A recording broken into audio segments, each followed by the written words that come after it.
Get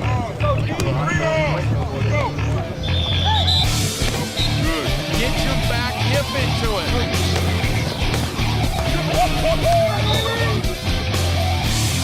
And now it's time for football. Yes, sir. Enid Plainsmen football with Steve and Steve. Good.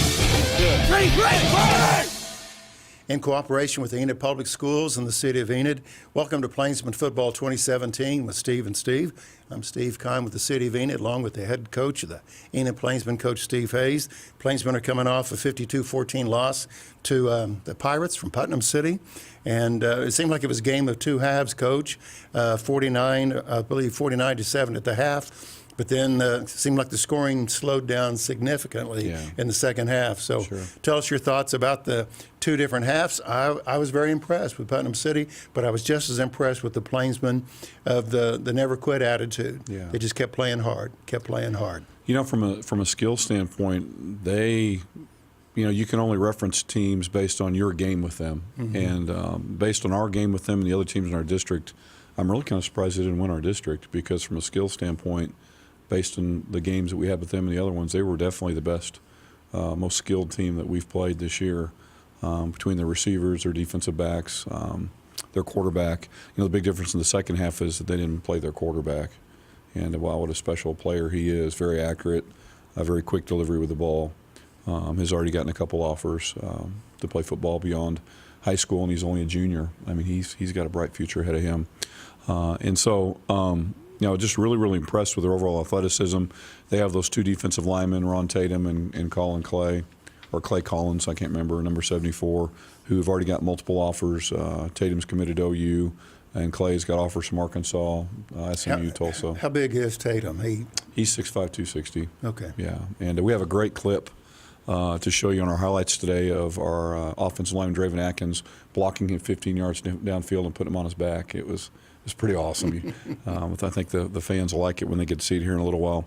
But anyway, I'm proud of our kids. They played hard, but man, in space, we were so outmatched. We just didn't have an answer for their skill. And whether we were playing zone coverage or man-to-man, we were just having a heck of a time keeping up with them. The field becomes really big when a team like that is so much faster than you. And, it was a deal where they were fast at all four receiver positions. It was like we could put our best guy on their best guy and then equalize everybody else. It was all of their kids that were very talented. I'm like you. After seeing them play, it's just amazing that they had, 3 district losses? Yeah. And I'm thinking, well, who did they lose to? You bet. You bet. Because they were so skilled, but the size and the speed that they have, and kind of the balance. Yes. They were just very, very talented, seemed to be well coached. Yeah. And and I think together. Teams match up better against teams just depending on their personnel and skill. And a team with that much athleticism, we would have a hard time matching up with at this point in the year with our injuries and such. We definitely really would want more of a team that would grind it out and 3 or 4 yards and a pop, and that's not what they are. They're going to throw the football and throw it a lot, and they're really good at it as a result, where Midwest City's not going to do that quite as much, or Stillwater, and so we probably matched up better with those guys. Well, probably had closer games with them. Plainsmen ended the year on a 3-7 note. I believe this is third time in a row for 3 wins and 1-6 in district play. And we'll talk a little bit about the new district coming up towards the end of the show today. Coach, before we actually show the highlights on the screen, we're going to see, besides the block on Tatum, what else is? A lot of really good highlights from the game. There were some good plays. We had offensively 34 plays that were 8 yards or over. And so we had some big plays, but we also had 34 plays that were 1 yard or less. And so the balance of that was not nearly enough scoring. But when we had big plays, we had big plays. You're going to see Augie Pritchett, Marlo Hughes, great tackle for loss on a stunt, about 3 yards for loss. We ran a really successful flea flicker where we handed the ball off to Thielen. He pitched it to Titan, who pitched it back to Mason, threw it to Jared downfield. Nice play, executed really well. Lincoln Sefcik makes a great catch on a third down and long sliding catch. You're going to see Draven's block on Ron Tatum, the OU commit. Our touchdown in the first half was a scramble by Mason Scrimmager. Really nice play by him, showed his athleticism. After we ran the flea flicker, their next series they tried to run a reverse right off the bat, and we stoned it for an 8-yard loss. It was a great play by Ivy Mace and Hayden Priest. We ran the hitch and pitch again to Austin Whitehead. I was going to say, when are you going to mention that? 'Cause Yeah, he didn't score, but he made about 25 yards. Yeah. Another nice play. Another good tackle for loss by Augie. C.J. Bennett, a sophomore defensive end, made a great play on their starting quarterback on a pull on the goal line, stayed home, did really good technique, and then a couple big runs by Thielen and Titan to end the game. So good stuff, good stuff. Well, again, the final score, 52-14, Putnam City Pirates win on last Friday's district game. So let's take a look and go to the screen right now, and we'll take a look at the highlights from last Friday night's game here in Enid. Coach, here we go. Here's the one of the runs by Thielen, sorry, by Titan. You see, we played him at running back for the first time this week, and boy, he showed some glimpses of being really good. He'll make a good player. Here's a flea flicker. Flick the ball back to Mason, throw it to Jared downfield. You don't see it on this angle, but the safety came from the opposite hash and makes the play. Incredible athleticism. Nice run down the 1 yard line here by Thielen. Good blocking on the perimeter by Titan and some of our other receivers.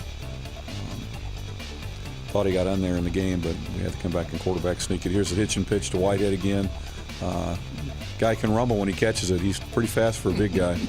Here's the sprint out to Lincoln Sefcik, makes the catch for a first down here. Nice sliding catch. Secures the ball, keeps it from touching the ground.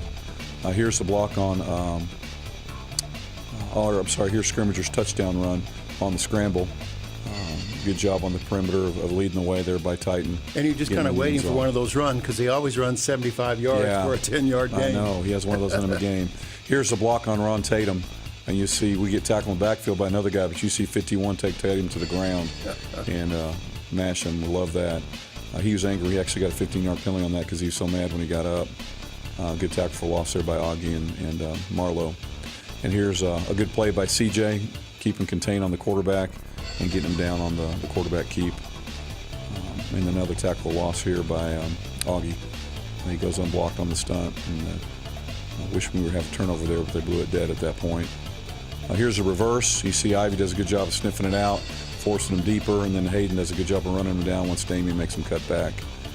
Good 8-yard loss.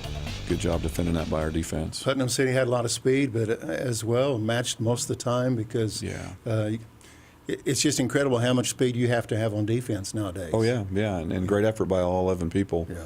One breakdown results in a big play if you're not Coach, good. Here you've had a series of losses last few weeks, but you've got to be pleased with the amount of intensity and the effort and the no-quit kind of attitude. It has been disappointing in some ways, and some things are out of our control, and maybe some things we could have done better. I really would have liked to have seen how good we could have been had we stayed healthy. I think we would have been very, very competitive against Lawton and Stillwater and Deer Creek and Choctaw. Really proud of our kids and the way that they overcame their intimidation of Lawton and played so hard against them. Thought they played really well, and really the same against Midwest City. We went over there and played hard that entire game, didn't back down, didn't quit, and in the past couple of years against really athletic teams like that, our kids have struggled believing in themselves. And our kids played like they believed they could win all the way to the very end. And so one of the funnest groups of kids to coach that I've been around. Definitely tough kids and kids that are going to be successful in life because of the lessons they've learned this year.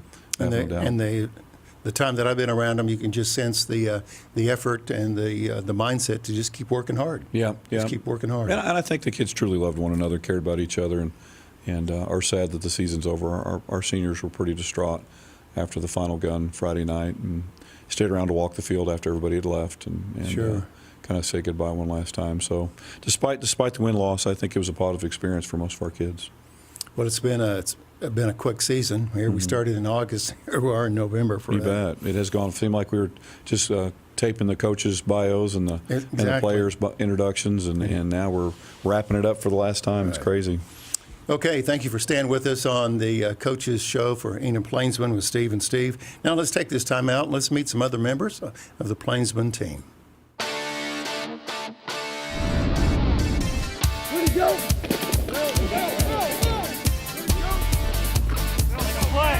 My name is Kalen Ellis. I'm number 80. I play corner, receiver, and sophomore. Brock Anderson, number 48. And I play middle linebacker, class of 2018. My name is Kobe Jargan, number 4. I play quarterback and pass play. name's Colin Dar. I play on offensive line, right guard. I'll be a junior this year. My name is Nick Chinoka, number 33. Play running back, class of 2020. My name's Isaiah Mendenhall. I'm a junior, number 22, and I play safety. Welcome back to Plainsmen Football with Steve and Steve, our last show for the 2017 season. And I know it's just been a quick Friday night, but there's got to be a little bit of anticipation for next year. I know you kind of wore out from the season, but there's got to be at least an ounce of excitement to move forward. You know, I think some of the kids we have returning have a chance to be real. Honestly, even in our new district, top players in the district. You look at Mason returning as a 3-year starter, and Will Phillips being back, and Thielen, his brother, and Titan Stevens. We'll have between those 4 guys potentially the best backfield in the district, even with schools like Broken Arrow and Jinx being in there because of the talent level of those 4 kids. And you know, there's always hope renewed after you get a few nights rest, for sure. Well, throughout the year, we've had the opportunity to meet various student athletes that Coach Hayes would bring in, but I always consider this gentleman to be the undercover agent, the gentleman behind the scenes. And one of the titles that we'll associate with Marv Hanna today is football operations. He could be a catch-all person.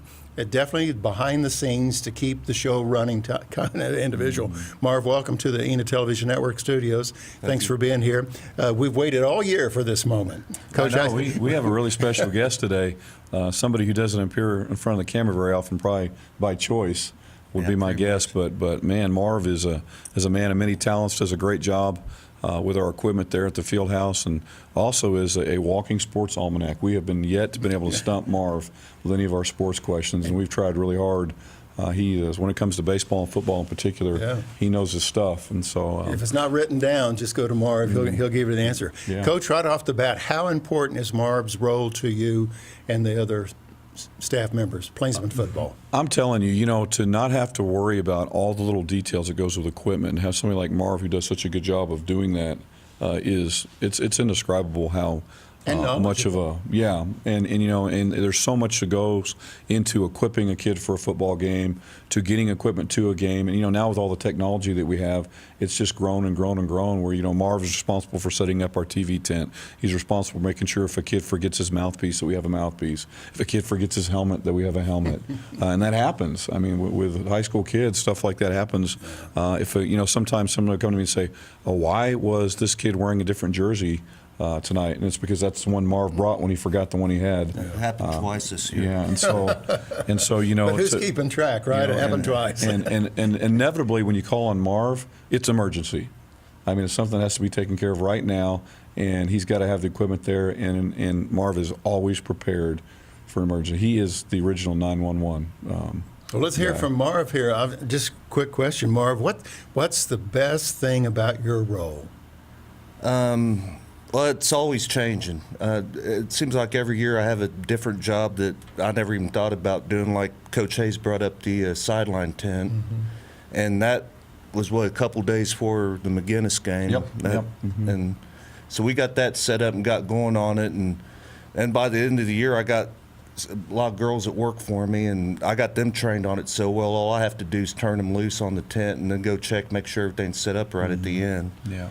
And it went pretty smooth, but it's always something new is going to pop up, it seems like.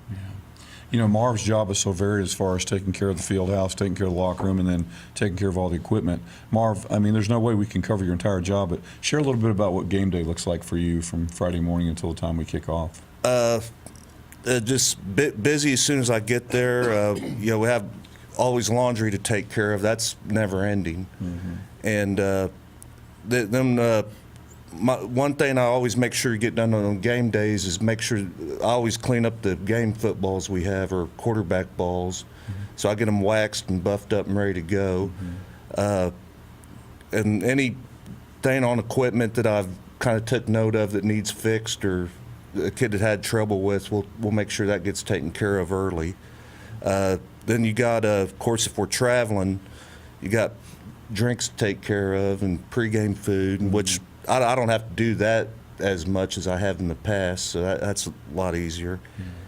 And then just anything else that pops up, make sure either make sure the bus is loaded, or everybody that should be inside getting dressed is inside getting dressed for the game. So, Marv, if somebody's watching our program today and they've been thinking about serving as a trainer or football operations, and they think it's glamorous, you're on the sidelines, you're with the team, and you're going to meetings, what would you define as the skill set that a person must have to be in football operations besides the organization? I mean, what would be the key skill set?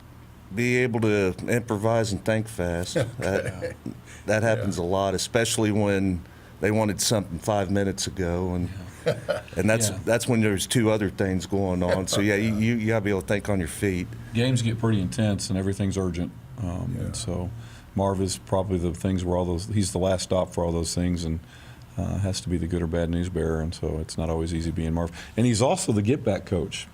To make sure everybody's back behind the blue line, which is a thankless job because everybody drifts forward and gets yelled at, and if somebody gets us a sideline warning, everybody turns around and looks at Marv and wants to know why he didn't get him back, and so it's pretty thankless. That's gotten me more attention than anything. Coach Hayes back. People in the stands can usually hear me. So. That's right. Now, Marv, how long have you been doing this? 23 years. 23 years, and then 3 years as a high school. You were actually a high school manager. Yes, all 3 years in high school, and then I did it 3 years in college at a NEO and OSU for a year, and then I came back, and this really just kind of created this job with the head coach and Bill Mayberry as we went along the first year, and it's been great. Now you've seen a lot of good Enid football players in that amount of time. Talk about 2 or 3 of your favorite Enid football players. I quite a few favorites. Austin Box, of course, Chelf Brothers.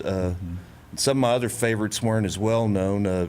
Donnie Fuston, Cody Lee, they're tough kids. And Donnie was a good one. Me and him fought, I think, his entire sophomore year, and we ended up being best buddies by his senior year.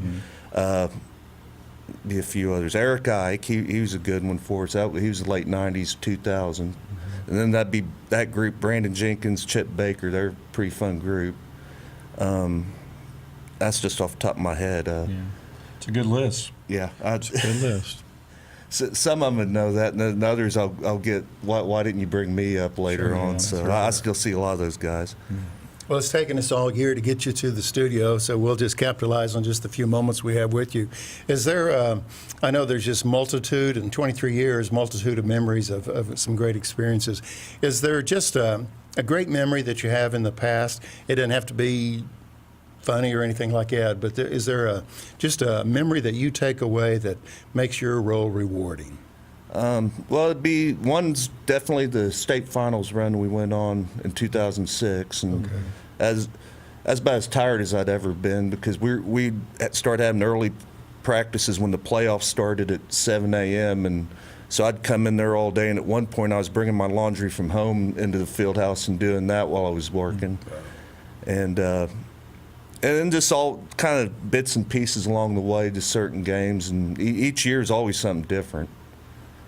And it's, like I said, kind of hard to think of one thing at once. And I'll always hear something brought up that'll, have something good memory pop up. And how does this year's fourth quarter comeback against PCUS rate in your memories? Craziest game I've ever been part of.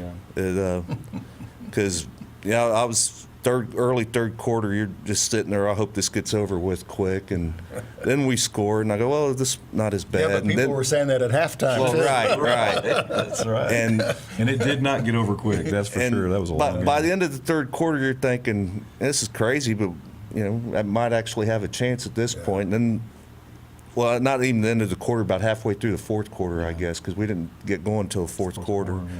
But and about 20, I think we were 20, 21 down. Like, oh, we can catch these guys. Yeah. Better late than never. Yeah, that's for sure. That's for sure. Coach, we need to close out the segment. Marv Hanna is our special guest today on Plainsmen Football. Marv, we just appreciate all the work you do, and as an observer, someone who observed all your efforts, I always just admire your behind-the-scenes effort to do a complete job, a thorough job, and you just move on to the next task. And it's always been impressive in the last 3 years that I've watched your work. It's been very, very impressive. Anything else, Coach Hayes? No, other than I just really appreciate Marv. He's a great person to work with. Glad we have him. Okay. Marv Hanna is our special guest today on the Coaches Show. And now let's take time to meet some of the assistant coaches. And again, Marv, thanks for being here today. Appreciate all you do. We'll be right back. My name is Sean Smith. I coach the offensive line and am the run game coordinator. I teach physical education now this year, and my favorite movie would have to be anything Will Ferrell. We have a good relationship with our coaches doing Step Brothers quotes on the sideline, so that's definitely got to be up there. My most influential person would have to be Coach Jerry Kill. He was my college coach. He's from Cheney, Kansas, about 30 minutes from my hometown. And he's just been probably one of the most positive guys I've ever been around in dealing with adversity. He fought through multiple rounds of cancer. He has epilepsy. I've seen him have seizures on the sideline. And the man just comes to work and puts his job and his family over everybody or over himself. And that's just probably been one of the biggest influences I've ever had in my life. Hi, my name is Weston McGill. I coach linebackers for the football team. I teach basic computers at the high school. My favorite book is The Leadership Challenge, and my most influential person is Byron Pudwell, who coached me at the high school level.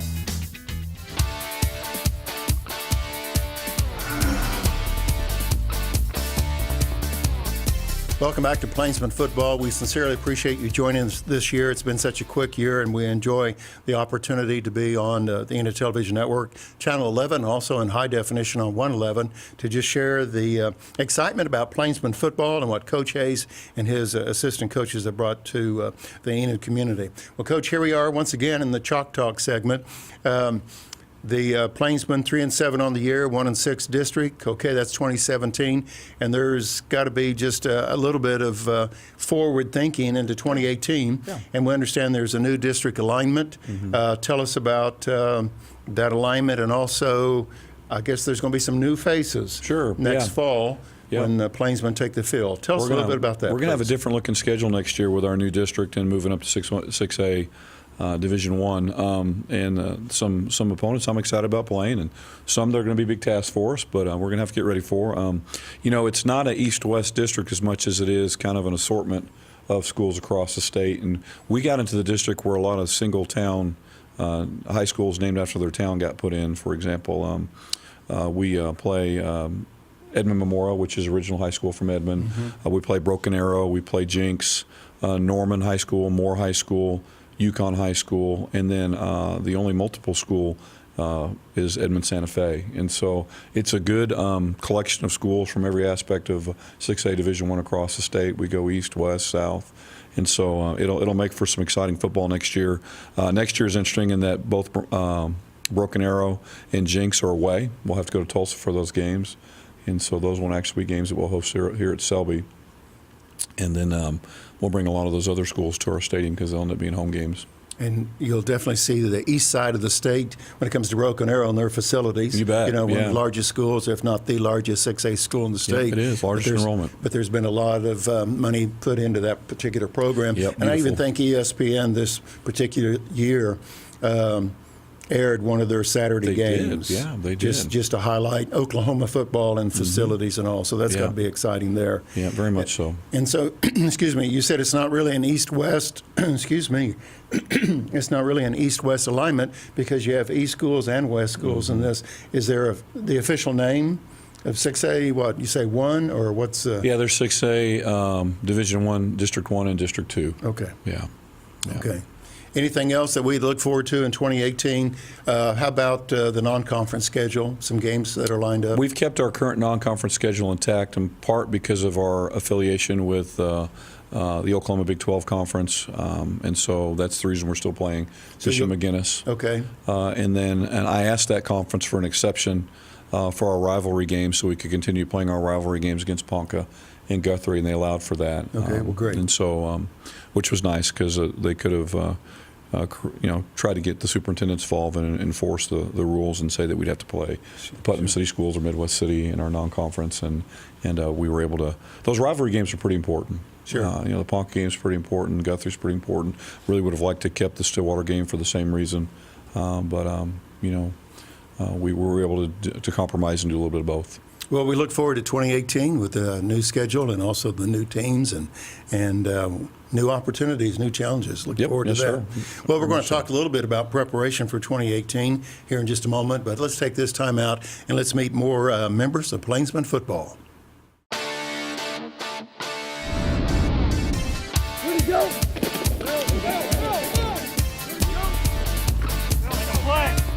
J1 Minifee, I'm about 50 years, I play defensive end, class of 2018.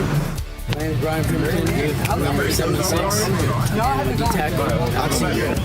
My name is Bryce Pierce, number 16, quarterback, 2018. My name is Tavion Beebe, number 30, class of 2020, wide receiver. My name is Kyler Bridenstine, number 74. I'm a junior in high school, and I play offensive line. 5, wide receiver. As we move into the closing segment of Steve and Steve, Coach's Show with Plainsmen Football, thank you so much for joining us today and also throughout the year. We'd like to just remind people where the district standings are, as you can see that on the screen right now, and also the airing times for Plainsmen Football on Channel 11 and also 111, the airing times throughout the week. So keep that in mind and pass the word. Share that with your neighbors and friends about Coach's Football. Okay.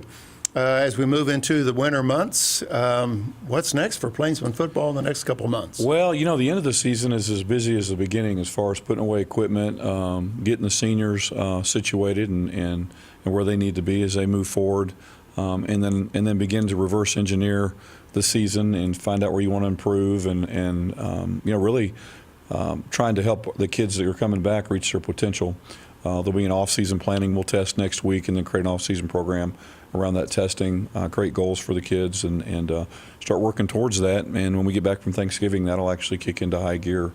And so next 2 weeks is kind of organizational, and then we come back from Thanksgiving, we start working again. So when you start second semester in January, what's the game plan at that time? Well, we'll do something similar to last year in that we'll divide the kids up into groups. And off season, it's a big competition. You score each day and you score each week relative to your opponent, and so we'll have score sheets that the kids need to keep, and it's based on details and effort, and it's just everything that you want the kids to learn as they prepare for a new season.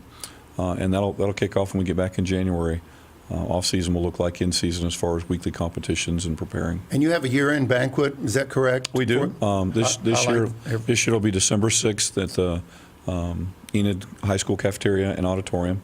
Really nice night. We highlight award winners, announce our character award winners and our performance award winners, and just a nice night of celebration and fellowship. Well, Coach, I know this is completion of your third year. We want to say special thanks to our friends Gary and Jeff Williams at On Deck as they helped us with our studio with the miniature helmets. And so to Jeff and Gary Williams, thank you very much. Go out and see them and say thanks as well. Coach, thank you. You got a busy schedule, but we appreciate you coming by early morning so we can tape the show, and wish you well and appreciate what you're doing.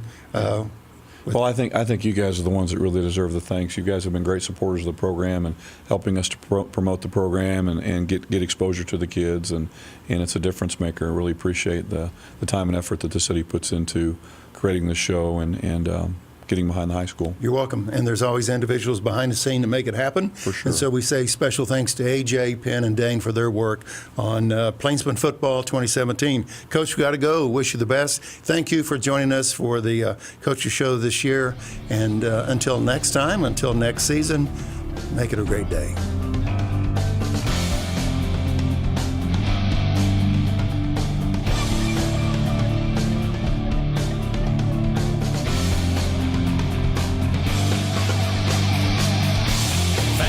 Watching Enid Plainsmen Football with Steve and Steve on